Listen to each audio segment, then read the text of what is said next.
Shout out to our sponsor, 1-800-Flowers. If you're in the US, Mother's Day is coming up, and you want to thank your mother for putting up with you all this time by using 1-800-Flowers to send 24 beautiful multicolored roses for just $24. That's $1 a rose.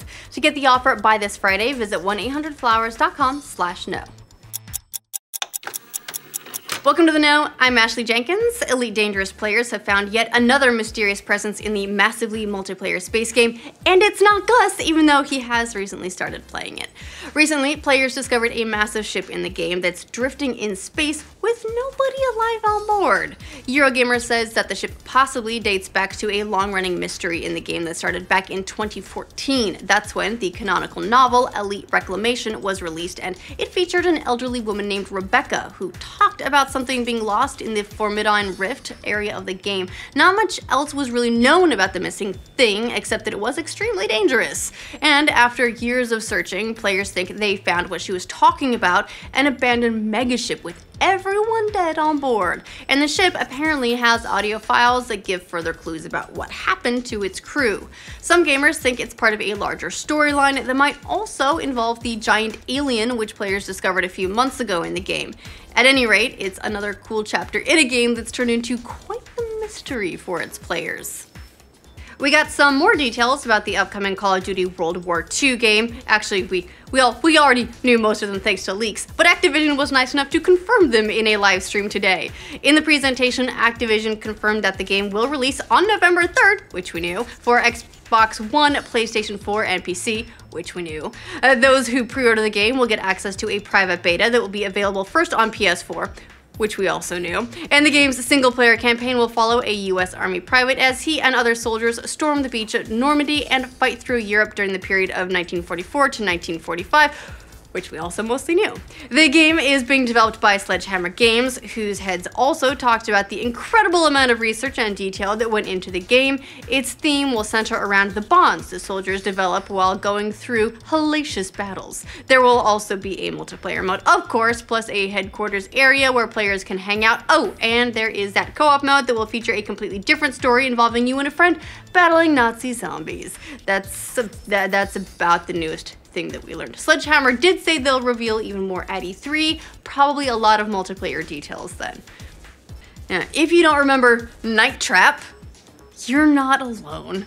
Most people don't. 25 years ago, the campy horror game full of FMV cutscenes, it was like super weird, was released for the Sega Mega CD system. It's become notorious in the decades since for being, well, bad, but also for being one of the games that prompted an outcry from parents that led to the current games rating system, the ESRB. The other game, if you're wondering, is Mortal Kombat. There have been efforts in the past to re-release Night Trap on modern consoles, including a Kickstarter in 2014 that totally failed, but it looks like that very dumb dream has become a reality, and Night Trap is coming to the PlayStation 4 in honor of its 25th anniversary. There's a trailer up on YouTube, and Polygon reports the game's being re-released by Screaming Villains, a game developer located in northern Kentucky that says it has at least one other game being released this year. And if you're wondering, the newest version of Night Trap has been rated teen for violence, blood, and suggestive themes. I'm not sure if that means our standards have slipped or if Night Traps have. Is there anything that modders can't do these days? Answer: not really. They're very enterprising. One has apparently taken on the gargantuan task of recreating the world of Fallout New Vegas inside Fallout 4. Kotaku says the modder, known as Sir Bumfrey Diggles, has already managed to craft the towns of Goodsprings and Prim, and he posted footage of the accomplishment online. He described his work this way on Reddit: "I have to recreate all the buildings from scratch, but the good thing about New Vegas is that many of the buildings are actually exact copies of others on the map. Essentially, the more of the world I build, the quicker I can build." Just goes to show, if you're not going to give gamers a remake of New Vegas, they'll go and build one themselves. Also, let's see, Oblivion, Morrowind, pretty much everything. We're in. If you're a Breath of the Wild fanatic, you may have noticed a buried treasure in the game that's half submerged in water and impossible to open. It's frustrated both Switch and Wii U players because, of course, people want to know what's in the thing. Well, Kotaku reports the mystery has finally been resolved, and it's thanks to the magic of PC emulation. People have been running the game on PC via emulators, and while the performance isn't all that great, it did allow one player, Pimping Pinguino, who's a real champ, to walk through the water and open it. So mystery finally solved. What's inside the chest all this time? An opal. Little anticlimactic, but hey, at least now we know. If you didn't like the story in Halo 5, you're not alone. There are people who didn't, and one of the bosses behind Halo 5 Guardians admits that gamers had a good point when they criticized the game's storytelling.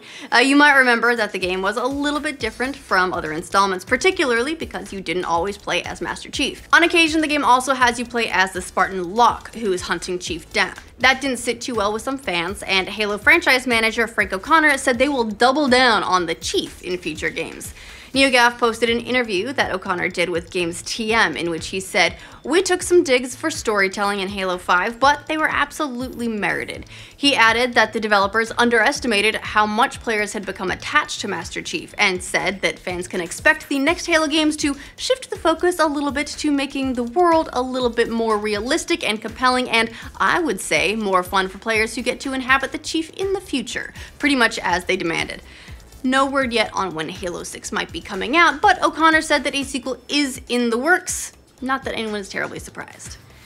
We've got some release dates for two highly anticipated Disney movies. Director Jon Favreau reports via Twitter that the live-action remake of The Lion King is going to hit theaters July 19th, 2019, while the sequel to the animated hit Frozen is going to be released later that winter on November 27th, 2019.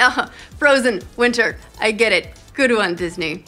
That November 27th date is significant because it's actually the same day the first Frozen released back in 2013. It went on to make $1.2 billion at the box office and got Let It Go stuck in parents' heads everywhere, relentlessly, forever. I'm pretty sure Eddie's crazy now. Meanwhile, the live-action remake of The Lion King will be directed by Jon Favreau, who also did the live-action version of Jungle Book.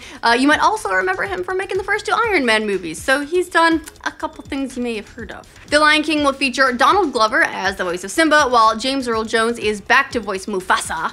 Meanwhile, Billy Eichner and Seth Rogen are in talks to voice Timon and Pumbaa, so we'll see how all that goes. Speaking of release dates, we've got another couple pretty big ones for you. Disney and Lucasfilm said that Star Wars Episode 9 will hit theaters May 24th, 2019. It's going to be directed by Colin Trevorrow and will close out the third Star Wars trilogy. Meanwhile, the fifth chapter of the Indiana Jones franchise, hopefully it will just like back up and ignore Crystal Skull altogether, is going to release on July 10th, 2020. Like every other Indiana Jones movie, it will be directed by Steven Spielberg, and Harrison Ford will return as everyone's favorite adventuring archaeologist. I guess Shia LaBeouf just didn't work out.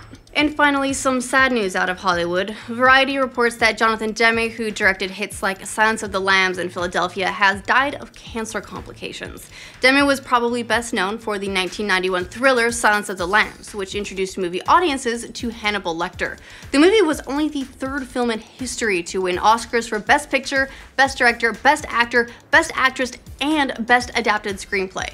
Demme also directed Philadelphia a few years later, which was one of the first major films to discuss the AIDS crisis, and it won Tom Hanks his first Oscar for his leading role as a gay lawyer. Demme was 73 when he passed away, and we'll all be a little bit lesser without him. He made some really important films, so thank you for your contributions, Demme.